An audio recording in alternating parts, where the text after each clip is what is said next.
Iran Israel యుద్ధం మరింత ముదురుతుంది. దాడులు ప్రతి దాడులతో రెండు దేశాల మధ్య వార్ పీక్ స్టేజ్ కి చేరుకుంది. రెండు దేశాల మధ్య జరిగిన యుద్ధ విమానాలు క్షిపణుల దాడులతో ఇరు వైపులా తీవ్ర నష్టం వాటిల్లింది. ఇరాన్ రాజధాని టెహరాన్ పై ఇజ్రాయెల్ చేసిన దాడుల్లో అత్యంత సీనియర్ సైన్యాధికారి, Iran supreme leader Ayatollah Ali Khamenei సన్నిహిత సలహాదారు అయినటువంటి అలీ షాద్మనీ మృతి చెందినట్లు ఇజ్రాయెల్ దళాలు వెల్లడించాయి. ఇరాన్ దాడిలో ఇజ్రాయెల్లోని మొసాద్ కేంద్ర కార్యాలయం ధ్వంసం అవ్వడంతో పాటు డ్రోన్ల తయారీ యూనిట్ దెబ్బతింది. ఇజ్రాయెల్ దాడులతో ఇరాన్లో తీవ్ర పరిస్థితులు నెలకొన్నాయి. ఈ దాడుల్లో ముఖ్యంగా ఇరాన్ సైనిక స్థావరాలు, చమురు నిల్వలు, అణుశుద్ధి కేంద్రాలని టార్గెట్ చేస్తుంది ఇజ్రాయెల్. తాజా దాడులతో టెహరాన్లోని అనేక కీలక ప్రాంతాలు పూర్తిగా ధ్వంసమైపోయాయి. ఇప్పటి వరకు ఈ దాడిలో కనీసం 585 మంది ప్రాణాలు కోల్పోయారు. అలాగే దాదాపు 1326 మంది తీవ్రంగా గాయపడ్డట్లు సమాచారం.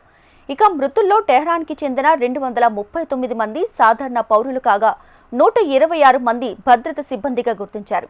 బాధితుల సంఖ్య ఇంకా పెరిగే అవకాశం ఉందని అధికారులు హెచ్చరిస్తున్నారు. ఇరాన్పై ఇజ్రాయెల్ బాంబు దాడులు కొనసాగిస్తుండటంతో తమ ఇల్లు మిగులుతుందో లేదో తెలియని అనిశ్చితిలో రాజధాని టెహరాన్లోని అనేక మంది ట్రాఫిక్ జామ్స్, పెట్రోల్ బంక్ వద్ద క్యూలను దాటి నగరం విడిచిపోతున్నారు. ఇరాన్లో ఏ క్షణంలోనైనా పెద్ద దాడి జరగొచ్చని వదంతులతో ప్రజల్లో తీవ్ర భయాందోళన నెలకొంది. అయితే ఇరాన్లో గల నంతాజ్, ఫార్దో అణు కేంద్రాలను అమెరికా సహాయంతో ఇజ్రాయెల్ ధ్వంసం చేయబోతుందనే వార్తలు గుప్పమన్నాయి. ఇదే జరిగితే భారీ నష్టం వాటిల్లే ప్రమాదం ఉందని భయాందోళన నెలకొంది అక్కడున్నటువంటి ప్రజల్లో.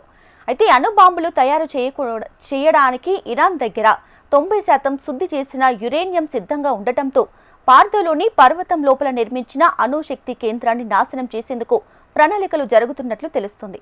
అంతేకాదు అమెరికాకు చెందిన భారీ యుద్ధ విమానాలు, యుద్ధ నౌకలు భారీగా పశ్చిమాసియా సరిహద్దులోకి చేరుకోవడం ఈ అనుమానాలకు బలం చేకూరుతుంది.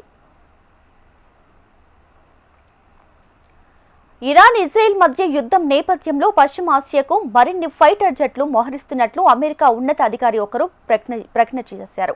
F-16, F-22, F-35 యుద్ధ విమానాలు ఈ జాబితాలో ఉన్నాయని చెప్పారు.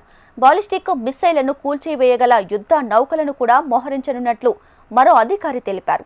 పశ్చిమాసియాలో ఇప్పటికీ అమెరికాకు 40,000 బలగాలు, air defence system, fighter air crafts, war ships ఉన్నాయి. ఇరాన్ క్షిపణులు ఐరన్ డోమ్ ని దాటి లక్ష్యాలను చేరుకుంటడంతో ఇజ్రాయెల్ సరికొత్త వైమానిక రక్షణ వ్యవస్థ బరక్ మాగెన్ మెరుపు కవంచను రంగంలోకి దించింది. క్షిపణులు, డ్రోన్ల దాడులను ఇజ్రాయెల్ అభివృద్ధి చేసిన ఐరన్ డోమ్ విజయవంతంగా అడ్డుకుంటుంది.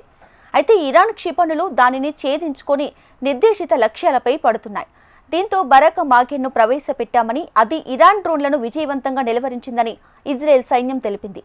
ఇజ్రాయెల్ నౌకాదళం ఈ బరక్ మాగెన్ వ్యవస్థను తమ దీర్ఘ శ్రేణి వైమానిక రక్షణ నిరోధకంతో పాటు 8 ఇరాన్ డ్రోన్లను నేలకూల్చిందని ఇజ్రాయెల్ తెలిపింది.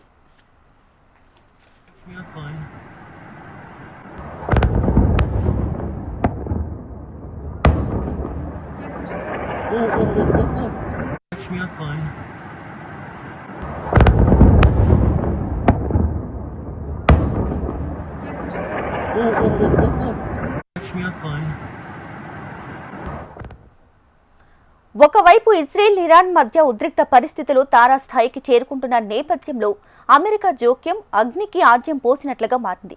ఇరాన్ సుప్రీం లీడర్ ఖమేనీ ఎక్కడ ఉన్నారో తెలుసని, లొంగిపోతే మంచిదంటూ డొనాల్డ్ ట్రంప్ హెచ్చరించారు. దాంతో ట్రంప్కి ఘాటు కౌంటర్ ఇచ్చారు సుప్రీం లీడర్ ఖమేనీ. నమ్మి పేరుతో ఇప్పటికే యుద్ధం మొదలైందని ఖమేనీ చెప్పారు. ఇదిలా ఉంటే G7 సమ్మిట్లో ప్రాతినిధ్య దేశాలన్నీ ఇజ్రాయెల్కు మద్దతిస్తున్నాయి. G7 దేశాల నేతలు ప్రాంతీయ అస్థిరతకు, భయానక పరిస్థితులకు ఇరాన్ మూల కారణమని అభిప్రాయపడ్డారు. అణ్వస్త్రాన్ని తయారు చేసేందుకు ఇరాన్ను అనుమతించే ప్రసక్తి లేదని తేల్చి చెప్పాయి. ఇలా అమెరికాతో పాటు G7 దేశాలు ఇజ్రాయెల్కు మద్దతివ్వడంతో ఇప్పటికే పీక్స్ చేరిన వార్ ఏ రేంజ్కి చేరుకుంటుందనే టెన్షన్ నెలకొంది.